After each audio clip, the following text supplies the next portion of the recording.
Hello, my name is Brian Burke, and I read a book. His truth is marching on. The Godfather by Mario Puzo is a 1969 novel best known for its 1972 film adaptation. The book is a fairly simple read, not asking too much of its readers. Having a just over 400 page count, The Godfather could be read in an empty day or over the course of a week fairly easily. It took me about 2.5 weeks to read, not due to difficulty, but rather due to interest. Personally, I didn't find the book very exciting. The Godfather has several attempts to supply themes. Among these, the necessity of alacrity in action, the insufficiency of government, the inevitability of moral decay, and the striving for legitimacy. I say attempts because these themes are explored in a shallow manner.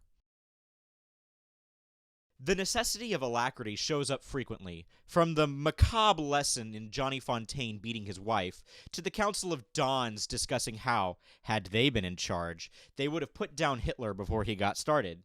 This theme is violated, though, in Don Corleone's peace agreement after the murder of Santino. Look how they massacred my boy. Government insufficiency is introduced from the beginning. The story opens up with a sequence of characters in dire straits. One character begs the Don for revenge on men who were let off the hook after assaulting his daughter. An Italian expat seeks citizenship to avoid deportation. These characters need something of the law, but are unable to achieve their legal needs through legal means. Vito Corleone steps in where the law fails to. Throughout the book, omerta is invoked. No mafia family works with cops, even if it would benefit them and hurt their enemies. Vito Corleone's youngest son, Michael, is introduced as a morally upright man, avoiding the unsavory activities of his family. By the end of the novel, he has committed several murders and takes over the family business when his father's health fails.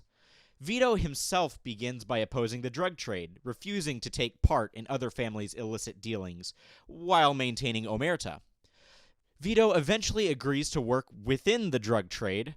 The change in opinion is shocking, as there isn't a change in moral opinion of Vito. He decides arbitrarily to behave in a manner contrary to his nature. The Mafia is portrayed as having a system of honor, however warped. The Corleone family tries to maintain a degree of legitimacy in the eyes of the other Mafia families. Omerta is part of that, as well as the various retributions promulgated by the Corleones. After Michael takes over, the Corleone family begins to change focus. Michael adopts a vision of legitimacy within the law. Michael moves the family from a criminal organization to a hotel-casino business.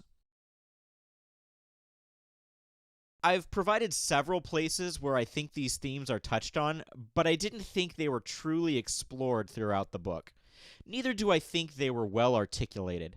The narration is out of order, but with little reason why. The story ambles between subplots in a haphazard manner. Ultimately, I really didn't like this book. As for content warnings, to say this book occasionally borders on being pornographic would be to understate the issue. Mario Puzo did everything to write smut short of actually trying to write smut, and it shows. In the first chapter, the details of certain bodily fluids are described in such a way that I cannot help but think authors should not write while horny. The violence and gore is certainly present. It's a book about gangsters, how would it not be? But it's not terrible.